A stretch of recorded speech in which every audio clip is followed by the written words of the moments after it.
Hi, you might remember my pepper plant that I salvaged from the compost heap to enter in last year's indoor growing contest from Jihad Acadian. And here it is. It's when I first put it in, it was doing fine, and then I lost a lot of leaves, and it didn't look like it was going to do much. But in the last couple of weeks, it started coming back again. I've got a lot of new growth coming down here that wasn't there before. And I actually have up on top, I have some flowers and some, it's not focusing too well on that, but there's a couple flowers in there, and there's a lot of little buds coming. So it looks like it's bouncing back again. I'm quite pleased and surprised at that. I got two little peppers off it. Now this particular plant is called just a chili pepper plant, and the fruit is very small. They're only maybe inch and a quarter, but they do pack a punch, and a couple of them in a chili or something is all you really need. So I'm real happy that it's coming back, and I may try to either save some seed if it gets more chilies, or maybe clone a branch off of it, because I'd like to keep it going. It's an interesting plant, and I haven't really found it anywhere for sales. I don't even quite know what I'm asking for, but there it is. And in addition to that, I've got some other gardening things going that I'd like to start to show you, and it's getting near that time of the year, so follow me along. Here's my homemade contraption for starting seeds indoors. It's just a stand that holds a light fixture. Even the light fixture is homemade from a plan I got from another video online by Sleesteak's Rule, and it works out really good. I've got two flats, or I have one flat. That's my flat of vegetables, and this is my wife's flat of some flowers that she's starting from seed too. The light fixture itself is made from a video I watched by Sleesteak Rules, and it's just made out of a 2-foot section of dryer vent pipe that you unbend and add a little fixture to mount the light bulbs. And underneath there, if we can see it and the brightness doesn't kill it, there's two light bulbs. They're CFL lights, and they're 5000K natural light. They're outputting 4300 lumens, and that's a 65 watt bulb, which is supposed to replace a 300 watt incandescent bulb. And the seeds I have going here are all tomatoes and some basil, and in the back section there's some peppers, but they have only been in for a couple days, so they're not up yet. But I have Buckabees and black cherry that I got from Dale Calder. He sent to me, and the basil is just a regular sweet basil. And then over here I've got some Oregon Spring tomato and some Stupas tomato, and oh yes, I've got some pepperoncini peppers in the front row coming out. Never grew those before, but I sure like the taste of them.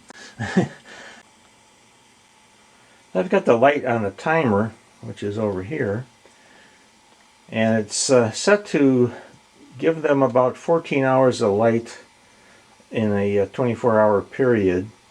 And as you can see, I have it roughly about a foot above the plants, and I can raise or lower it by adjusting these chains, which are attached to a string up at the top here.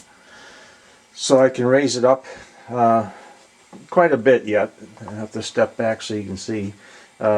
It'll probably, I think I can go probably 3 feet. I forget the exact dimensions now, but I think those side stanchions are 3 foot long. And of course, right out the window here, if you can see it through my dirty winter windows, is my outdoor garden. And oddly enough, I do have some things going up there too. So why don't you follow me outside and I'll show you what I got going there. We've got kind of a rare, nice day going on here today, and it's the kind of day that makes you really want to get out and do something in the garden, but it's kind of fruitless to do it just now. As you can see, I still have it set up from last year. I haven't done anything to it. From last year, there still is some thyme growing there. Or wait, I'm sorry, that's oregano. And it never grew, and then suddenly over winter it started to grow, so I might finally get some oregano. And over here I've got some garlic coming up that was planted last October, and it's suffered a bit because after it started coming up, which was in January, it hit some cold weather, hit some snow. Something, as you can see, chewed off a bit of it.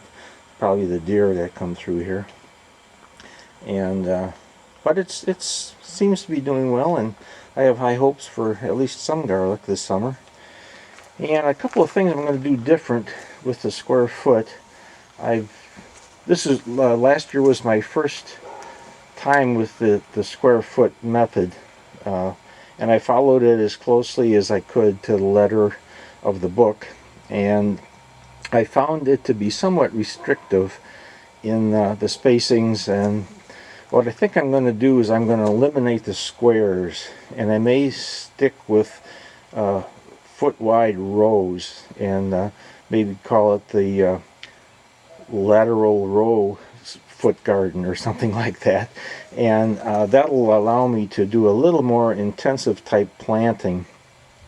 I won't have to worry about a certain spacing for in the square or anything like that. I can just load up a row with what I want, and I can hopefully get more yield out of it than what I did out of the square foot restrictions.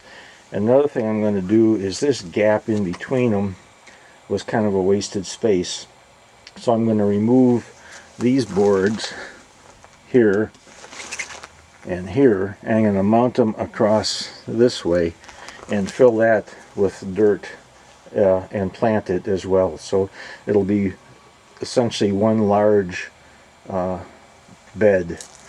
And I may even extend it out this way a little further. I haven't quite decided on that yet, because I'm going to do more of the pots, those smart pots that I grew last year. I was real pleased with the results I got out of them, and I want to maybe fill this whole area in here with smart pots. So that's kind of the plan for now, and we'll see how it goes. So I don't know if you'll be able to call me a square foot gardener anymore or not, but I definitely will be an intensive gardener, and hopefully I will have this planted so full of stuff that weeds can't even get a foothold in there. So I've got high hopes. But this time of year you always have high hopes. Well, thanks for watching, and I'll talk to you soon. See you next time.